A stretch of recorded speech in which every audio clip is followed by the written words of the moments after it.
man, it's your boy Antonio Jones. I'm out here in Virginia, about to start my first week as a science 8th grade teacher. So right now I'm still doing the trucking thing. I'm still helping kids get their CDL, going to the trucking field, some type of entrepreneurship, some type of job. But right now I took on a contract to be a science teacher for the year. So there here, what you see in the background is my board that I just created. I'm gonna do 3 more boards in it. This board here contributes to my idealistic of a science teacher, what I want to contribute to my classroom, the change I want to bring to my classroom.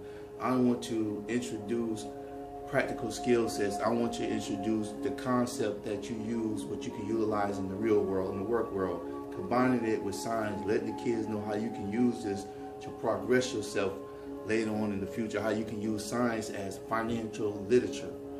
So on this board here, this board is saying a lot. So I don't identify this board to a kid. I ask the kid, what do they see when they see this board? Do they just see the Incredible Hulk, the Avenger? Do they just see the solar system that's in the background? Do they just see the stars? Do they just see, here is the rules of the classroom. These are the rules. And this here is an article that identifies the 12 things that college doesn't teach you that you learn from work and from K through 12. So for my aspect, what I see, what I created, as you can see, the solar system in the background. Let me bring it closer for you.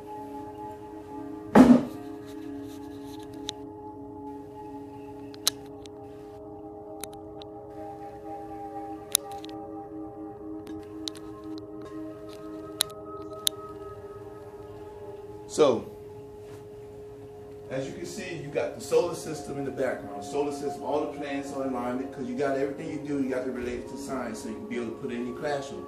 So you got the solar system, Sun, Mercury, Venus, Earth, Mars, Jupiter, Saturn, Neptune, and Uranus, right? You got Earth here. First of all, you're learning the solar system, you're learning alignment of planets, which is first, second, how our solar system align. Next, you see Earth is here. So what does this symbolize? Why is Earth specifically here on the Incredible Hulk? Earth is specifically there because Earth symbolizes home. And what I'm trying to let you know is that wherever you go at in this world, you take your home with you, and Earth is placed here in your heart. And your home is in your heart. The home is not where you lay your head or where you stand at, it's in your heart. Wherever you go at, that is your home. Also, you see the moon. The moon is in the background. The moon represents your past. So your past should always be where it's at, in the background. The stars is the universe.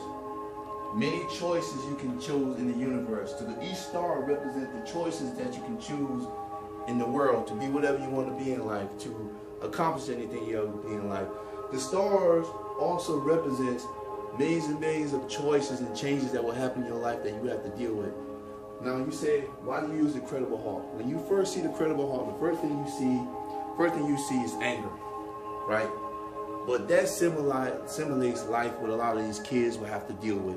A lot of these kids will have to do a lot of emotional things in their life, and they will have to learn to balance their emotions versus real life situations. Versus, as Incredible Hulk is actually Bruce Banner, but he learned how to balance his anger and control his anger and use his anger to a better positive thing, to get something done, to progress. So he's a part of the Avenger.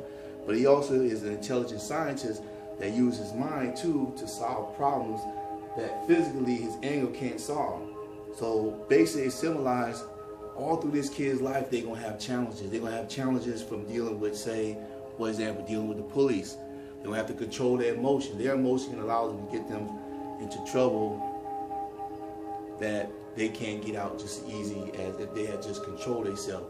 On the job, them working in a team in a job is different from working in a group setting in the class. When you're on the job, there will be people you cannot get along with. There will be people that you might don't like, but you still have a job to do. You still must conduct yourself and control your emotions on that job to get that paycheck, to maintain your main objective is to suffice to the client, suffice to the customer, and quality. All of this here together is a chaos that brings balance and harmony, and that's what I want to try to project to the class. Now, I also want the class to understand that even though in the darkest night, the darkest part of your life, there's always light.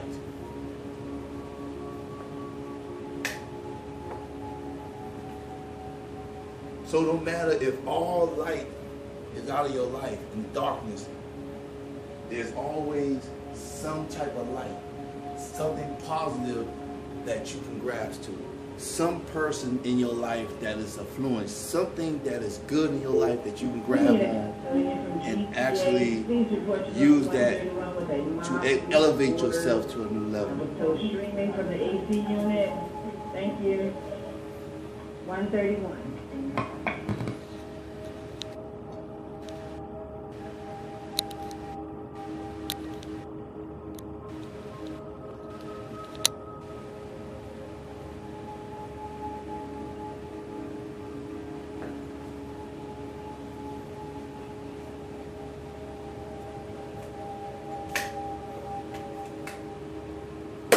So this is my video, man. I'm going to put on Facebook. Go ahead and like it.